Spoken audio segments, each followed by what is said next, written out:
ಕನ್ನಡ ನಾಡು, ಇದು ಕನ್ನಡಿಗರ ನಾಡಿಮಿಡಿತ. ಕಾಲುವೆ ನೀರಲ್ಲಿ ತೇಲಿ ಬಂದ ಹೆಣ ಅನಾಮಧೇಯ. ಸುಮಾರು 40 ವರ್ಷ ಶವ ತೇಲಿ ಬಂದಿದೆ. ಬಳ್ಳಾರಿ ಜಿಲ್ಲೆ ಸಿರುಗುಪ್ಪ ತಾಲೂಕಿನ ಶ್ರೀನಿವಾಸ ಕ್ಯಾಂಪ್ ಬಳಿ ಘಟನೆ. ಎಲ್ಎಲ್ಸಿ ಕಾಲುವೆಯ ಬಳಿ ತೆಲಿಕೊಂಡ ಬಂದ ಪುರುಷ ಶವ. ವ್ಯಕ್ತಿ ಸಾವಿಗೀಡಾಗಿ ಸುಮಾರು 2 ದಿನಗಳಾಗಿರಬಹುದು ಎನ್ನುವ ಸಂಶಯ. ಕಾಲುವೆಯಲ್ಲಿ ಈಜಾಡಲು ಹೋದ ಯುವಕರು ಗುರುತಿಸಿ ಭಯದಿಂದ ದಡ ಸೇರಿದ್ದಾರೆ. ದರೂರು ಕ್ಯಾಂಪ್ ಬಳಿಯ ಎಲ್ಎಲ್ಸಿ ಕಾಲುವೆಯ ಮೊರಿಯ ಬಳಿ ಸಿಲುಕಿಕೊಂಡ ಶವ. ಶಿರಿಗೇರಿ ಪೊಲೀಸ್ ಠಾಣೆ ವ್ಯಾಪ್ತಿಯಲ್ಲಿ ಶವ ಪತ್ತೆಯಾಗಿದೆ.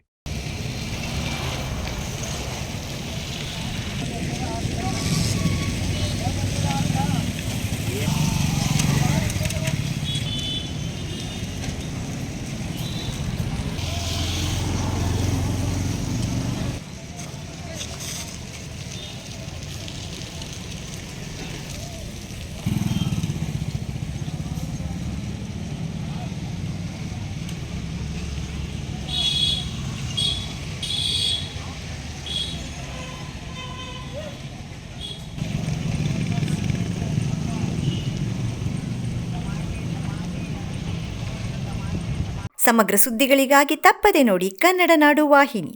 ಸಬ್ಸ್ಕ್ರೈಬ್ ಮಾಡಿಕೊಳ್ಳಲು ಕೂಡಲೇ ಪಕ್ಕದಲ್ಲಿ ಕಾಣುವ ಬೆಲ್ ಐಕಾನ್ ಕ್ಲಿಕ್ ಮಾಡಿ ನೋಟಿಫಿಕೇಶನ್ ಪಡೆಯಿರಿ.